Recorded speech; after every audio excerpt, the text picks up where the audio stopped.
Les mots d'amour. Ti amo. Et toi, c'est quoi tes langages J'ai tellement d'amour pour toi et pour tous les gens auxquels je tiens. Bien sûr que j'ai assez confiance en toi pour te confier mon chat. J'aime beaucoup trop me perdre dans tes yeux. Je t'aime tout autant que j'aime Tu veux un câlin? Je t'aime très très fort. J'aime t'écouter parler des choses que tu aimes parce que si ça fait partie de toi, c'est important pour moi.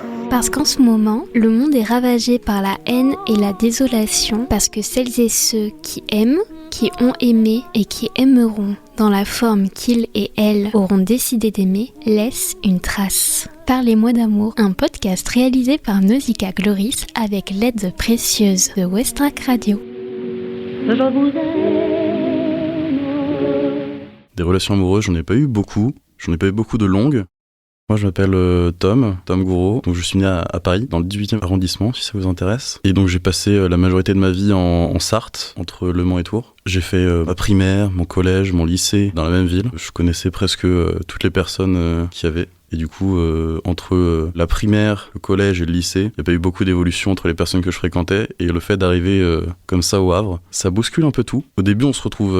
disons que quand on se retrouve loin de sa famille, loin de ses amis, loin de toutes les personnes qu'on connaît au final, on se sent un peu seul. Et puis après, il suffit juste d'aller un peu vers les autres, comme aller dans une association, ce que j'ai fait. Essayer de rencontrer des personnes qui sont, par exemple, dans les mêmes études que vous, ou quoi que ce soit d'autre. Et ça va mieux, on se sent moins seul. Parce que je sais plus quel philosophe disait l'humain est un animal social. Parfois c'est bien d'être seul, mais quand on est trop souvent trop seul, on s'ennuie un peu. En tout cas moi je m'ennuie un peu.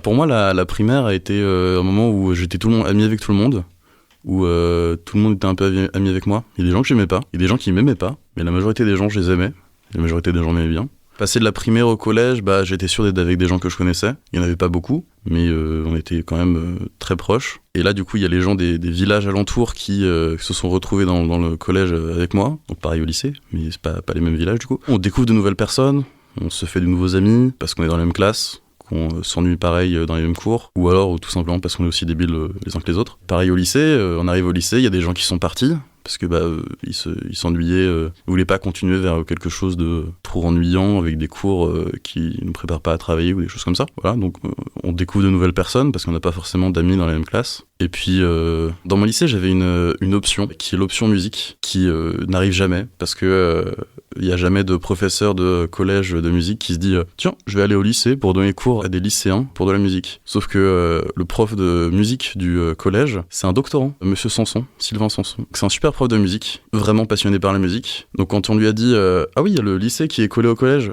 vous pensez que vous pouvez faire une option? Il a dit oui, et du coup il a fait même avant que j'arrive au lycée l'option musique qui continue encore aujourd'hui, et qui est une des meilleures choses de tout mon lycée, parce que j'ai passé des super moments, parce que j'ai rencontré des personnes super, et il y a une petite légende, c'est que si on est dans l'option musique, on a beaucoup plus de chances de rencontrer l'amour dans le lycée que si jamais on n'est pas dans l'option musique. Et en fait, pour moi, ça s'explique parce que la salle de l'option musique, elle est presque tout le temps ouverte. Donc dès qu'on a une heure de permanence, peu importe l'année, on va dans la salle de musique parce qu'on n'a pas envie d'aller en permanence parce qu'on s'ennuie et on n'a pas envie de travailler. Du coup, on va dans la salle de musique et on joue de la musique. Et du coup, on est tous ensemble, on s'amuse tous ensemble, sauf qu'on n'est pas beaucoup parce que c'est privé à la classe, c'est privé aux gens qui sont dans l'option musique. Du coup, on se rapproche plus les uns des autres et on fait des liens plus forts que les autres.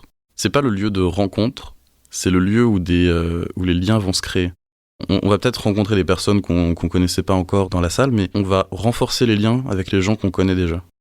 En seconde, je faisais cette option musique et je connaissais une personne dans ma classe dont j'avais un ami dans la classe dont j'étais pas vraiment très proche, et du coup j'ai rencontré des personnes qui avaient d'autres centres d'intérêt. Donc au collège, les centres d'intérêt qu'on avait en commun avec mes amis, c'est qu'on était débiles, et quand je suis passé au lycée, donc j'ai rencontré de nouvelles personnes dans ma classe vu que j'étais moins proche de la personne, de l'ami que j'ai dans la classe, où le point commun qu'on avait, c'est qu'on aimait les animés, qu'on aimait une certaine forme de culture, de la musique, beaucoup de choses qui nous rapprochaient, autre que d'être juste débiles. J'utilise le terme débile, c'est pas parce qu'on était réellement débile à taper des gens, etc. C'est parce que tout le monde nous trouvait débiles, on se trouvait débiles entre nous, et donc on considérait qu'on était débiles.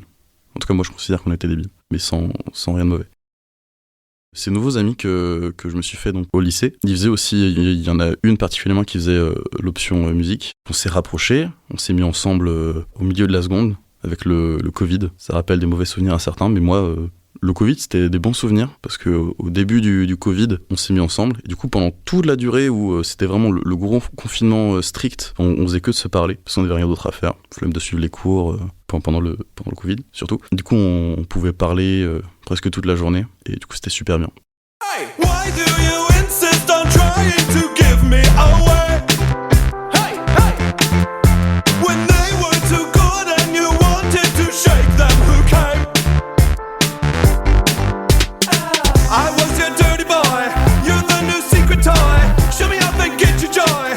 Who stayed in trouble with you? Oh, don't you want some more? Come on, I think they're gone. Our party's coming on. You're either with me or don't me. Bring it in. Would you loosen up? Would you hug me? Bring it in. I think they wanna take a picture. Wake up, you're sleeping on me, playing this stupid game. Je sais pas comment dire, mais c'est l'endroit où j'allais quand j'étais fatigué. C'est l'endroit où beaucoup de gens avaient l'impression que je prenais de la drogue parce que j'étais fatigué. Du coup, je mettais de la musique et je m'allongeais sur une table. Parfois, il y a des gens qui entraient dans la salle et qui étaient en mode « ça va ?» Et du coup, je me relevais et j'avais les yeux morts. Et tout le monde me regardait « mais t'as pris quelque chose ?» Non, je suis juste fatigué. Pour moi, c'était le fait qu'on fasse de la musique. Et en même temps, la musique, pour moi, c'est très important. Donc, si on n'écoute pas du tout la même musique, si nos goûts musicaux vont pas ensemble, ça va pas passer. En tout cas, ça va être compliqué. Et du coup, le fait d'écouter de la musique ensemble, la même musique ensemble, c'était très important. Je sais pas, moi, quand j'écoute de la musique que j'aime, je me sens bien. Donc, si la personne aime aussi la même musique, on se sent bien ensemble. Bah, disons que s'il y avait pas de musique, on s'ennuierait. Quand on s'amuse avec des gens, on se rapproche encore plus. Il y a certaines musiques qui adoucissent mon cerveau, qui m'empêchent de penser à des choses à des choses trop embêtantes ou ça enlève le bruit qu'il y a dans mon cerveau en fait. Le fait d'avoir de la musique, ça me permet de mieux réfléchir, de me ramener réellement dans l'instant présent plutôt que juste d'être perdu dans mon cerveau en fait. Du coup, le fait de me ramener dans cet instant-là avec cette personne-là, c'est plus important. Parce que pour moi, la musique, c'est on choisit ce qu'on écoute. C'est-à-dire que si j'ai une musique que j'aime pas, je l'écoute pas. Je passe à la suivante, où j'ai plus de chances de l'aimer. Donc je peux plus le moduler comme je veux, en faire des playlists et faire en sorte que peu importe ce que j'écoute dans cette playlist, ça puisse me plaire. Même si c'est pas forcément sur l'instant que ça va me plaire, à un moment ça va me plaire. C'est pour ça que j'ai une playlist où j'ai mis toutes les musiques que j'aimais et elle se remplit petit à petit. Du coup, j'écoute tout le temps cette playlist.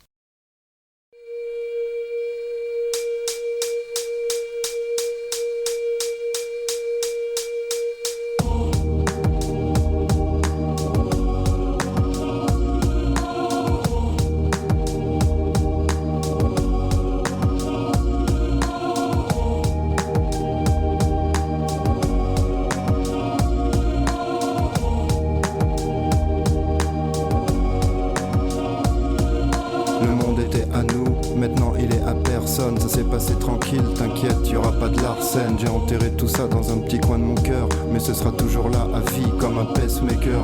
Pourquoi j'ai l'impression que t'es encore chez moi? Pourquoi le temps file si vite depuis que je te sens plus dans mes bras? Tu me manques, mon cœur est lourd comme un tank. Mes espoirs enfermés à triple tour dans une banque. Je sais bien que c'est mort, alors pourquoi j'y pense encore? Pour moi, la musique apporte le fait de ne pas être seul mentalement. Le fait de se sentir pas seul, mais de savoir quand même que dans l'instant on est seul et c'est le contact physique avec quelqu'un, du genre les câlins, etc., qui va réellement encore plus réunir les personnes. Donc écouter de la musique avec des gens, même juste pendant une sieste avec quelqu'un, c'est encore mieux. Parce qu'il n'y a même pas besoin de parler quand on écoute la même musique. Ça empêche d'autres bruits. Ça empêche mon cerveau de faire du bruit et de brouiller ce que je vois, ce que je vis. Là où la musique va plutôt apporter quelque chose d'encore plus plaisant. Je pourrais vivre à d'autres époques avec de la musique, mais sans musique, vraiment, je pense pas que je tiendrai longtemps. Bah, par exemple, j'écoute de la musique avec mes écouteurs presque tout le temps. L'année dernière, chez mes écouteurs, il y a un écouteur qui marchait plus. Et du coup, je suis directement allé dans un magasin et j'ai racheté les mêmes écouteurs parce qu'ils sont géniaux. La musique, pour moi, c'est comme un câlin. Ça forme un cocon autour de moi qui me protège du reste. Mais ça protège que mentalement. Si j'ai besoin d'être protégé, on va dire, de me sentir protégé physiquement, j'ai besoin d'être avec d'autres personnes. Mais un être humain ne remplace pas la musique non plus. Je suis pas très doué pour faire de la musique. J'ai essayé plusieurs instruments, mais on va dire que je suis pas très doué pour apprendre, de manière générale. Sauf si c'est sous une forme de jeu, et j'ai pas trouvé de forme de jeu. J'arrive à faire des sons qui me plaisent parfois, mais jamais de musique réellement. Si on n'écoute pas la même musique, comme je l'ai dit, ça va être compliqué déjà d'être ami avec quelqu'un. Mais alors vraiment, être ensemble, ça va être très très compliqué. Oui, c'est une forme de critère. Je peux passer un bon moment avec quelqu'un sans qu'on écoute la même musique, justement en découvrant une nouvelle musique. Mais si la personne veut pas découvrir les musiques que j'écoute et les apprécier, surtout ne les apprécie pas, ça va pas durer longtemps. Je suis toujours ami avant avec la personne et je fais en sorte que tous les amis dont je me rapproche encore plus écoutent la même musique que moi. Pas en les forçant à écouter la musique, plus en écoutant, en leur disant « t'aimes bien cette musique-là ?» et que la personne me dise « oui, c'est mieux ». J'ai beaucoup de mal à faire la différence entre les personnes avec qui je suis ami et les personnes dont je suis amoureux. Ça fait que j'ai déjà eu des groupes d'amis où j'étais en mode « ah mais il y a des personnes que j'aime vraiment bien dans ce groupe d'amis ». C'était un peu bizarre à certains moments et c'est un peu drôle parce que je suis un peu dans un groupe d'amis où en fait la différence entre est-ce qu'on est tous dans la même relation ou est-ce qu'on est tous amis, la limite elle est un peu fine quoi. Du coup c'est un peu drôle, mais on sait qu'il y a certaines personnes qui sont plus proches que d'autres. Et voilà, moi je pense que l'amitié c'est qu'un pas juste avant d'être réellement dans une relation ensemble. Il y a des gens avec qui j'avais envie d'aller plus loin, je leur en ai jamais parlé. Et on est encore aujourd'hui amis très proches. Il y a des gens avec qui juste c'était un tout petit peu plus que de l'amitié, mais pas totalement non plus de l'amour véridique on va dire. C'est des gens avec qui je suis plus forcément ami. Mais non, juste être proche de la personne ça me suffit. J'ai pas envie d'avoir ce rapport de la personne à qui j'ai donné toute ma vie, qui sait absolument tout de ma vie, soit amoureuse de moi. J'ai envie juste que la personne puisse m'aider, me conseiller, mais qu'il n'y ait aucune ambiguïté entre est-ce qu'on va passer notre vie ensemble, est-ce qu'on va avoir 3 enfants, 2 bulldogs et une pergola. Non, j'ai juste envie de... Ah, on est amis, ouais. Mais je te dis toute ma vie, et toi tu me dis toute ta vie, et quand on a des problèmes, on se parle. Voilà. Aujourd'hui, plus qu'avant, j'ai un peu peur de me retrouver seul, de plus être avec la personne, de plus avoir d'amis, etc. Et du coup, j'ai envie d'avoir cette partie des gens avec qui je suis ami, qui savent tout de ma vie, et avec qui je sais que je serai toujours ami.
C'est quoi la différence entre être ami et amoureux ?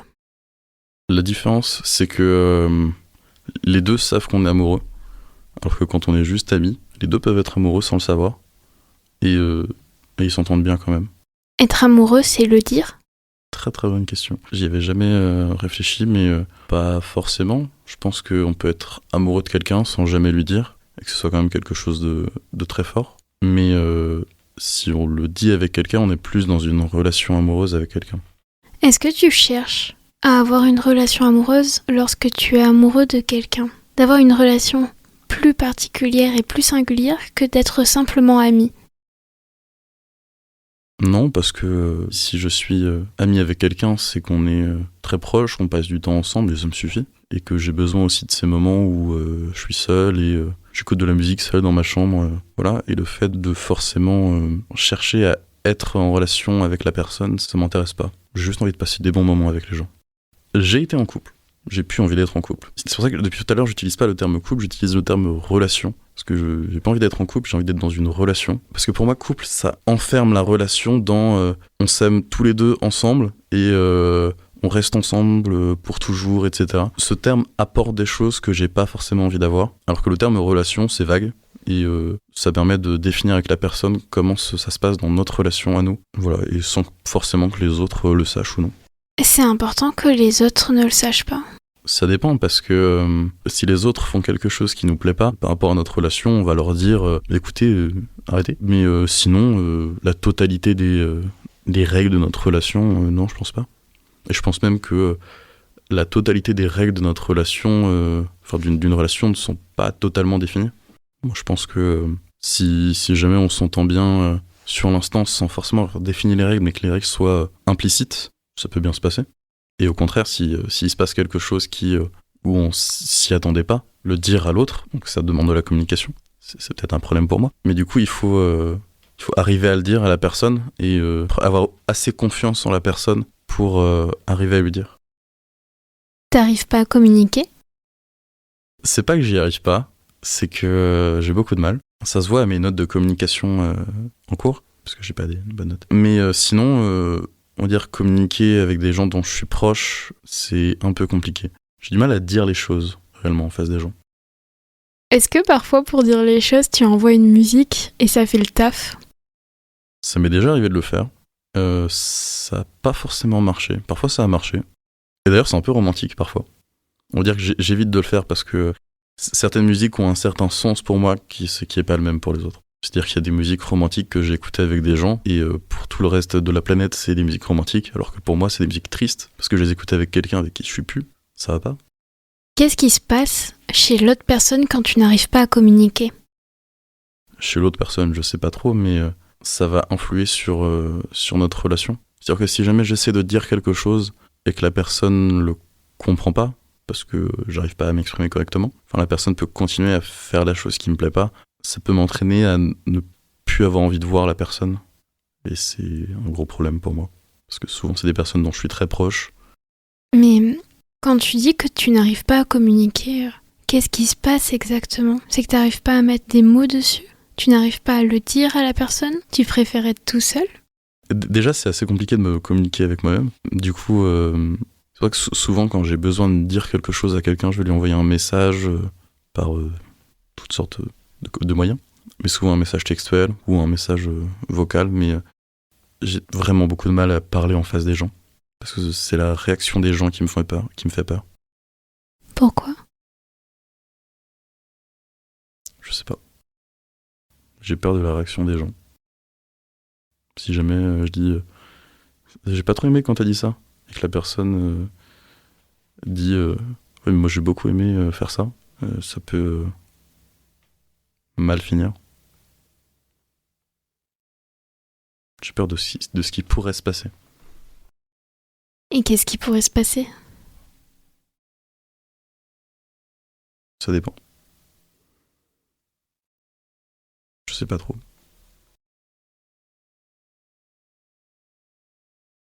Est-ce que parfois pour résoudre les choses, il vaut mieux être tout seul avec de la musique et ne pas communiquer avec les personnes et tant pis ? C'est ce que j'ai fait. Ça a mal fini. J'allais pas bien, vraiment. Et c'est pas quelque chose que je conseille s'il y a des gens qui sont dans le même cas que moi. On va dire que c'est la solution de simplicité. Mais je le déconseille. Est-ce qu'en fait, parfois il faut pas sortir de sa bulle de confort avec la musique, le fait d'être seul, le fait d'être enfermé dans son monde et essayer d'aller vers les personnes et prendre de l'énergie, prendre sur soi pour essayer d'entrer en contact avec les personnes, quel que soit leur monde et quel que soit le point d'interrogation qui sera dans le futur. Il faudrait, mais ça fait peur. Et c'est bien que ça fasse peur en même temps, parce que si ça faisait pas peur, tout le monde le ferait. Est-ce que communiquer, ce serait pas accepter le fait que les autres aient des goûts musicaux différents, mais en fait on aime bien les personnes derrière ces goûts musicaux et on va essayer de créer quelque chose quoi qu'il arrive, même si ça nous demande des efforts. Dans le sens se forcer à aimer la musique que les gens écoutent. pas forcément se forcer à aimer, mais et si on essayait d'en apprendre un peu plus et qu'est-ce qui résonne en la personne dans cette musique-là? Parce que la musique qu'on écoute, c'est forcément quelque chose qui dit quelque chose sur nous. Donc, en essayant de comprendre pourquoi les personnes aiment cette musique, qu'est-ce que ça fait en elles, est-ce qu'on n'apprendrait pas quelque chose sur nous-mêmes et sur les autres? Et ça nous apprendrait peut-être à creuser un petit peu plus nos relations et pas s'arrêter à « on n'a pas les mêmes goûts musicaux, next ». Si, ça permettrait d'aller plus loin dans la découverte. Après, moi, c'est ça qui me fait peur, c'est essayer de découvrir totalement les gens. Ça me fait un peu peur. Parce que j'ai peur de trouver des choses qui me plaisent pas. C'est pour ça que j'essaye d'être proche des gens, mais toujours en gardant ce côté très renfermé, très seul pour éviter de m'ouvrir totalement à quelqu'un et que la personne me déçoit totalement. Mais on est toujours déçus par les gens. Ça, c'est un fait. On est des êtres humains différents. On n'est pas toujours déçus. En tout cas, pas totalement. Il peut y avoir des choses qui nous déçoivent un peu. Mais il y a toujours une partie des gens qu'on apprécie, même si ces personnes font des choses qu'on n'aime pas. Je partage un compte Spotify avec un ami qui me prête son compte premium parce qu'il en avait marre que j'entende de la pub à chaque musique. Et on n'écoute pas du tout les mêmes choses. Dans le sens où il écoute du rap marocain hyper vénère.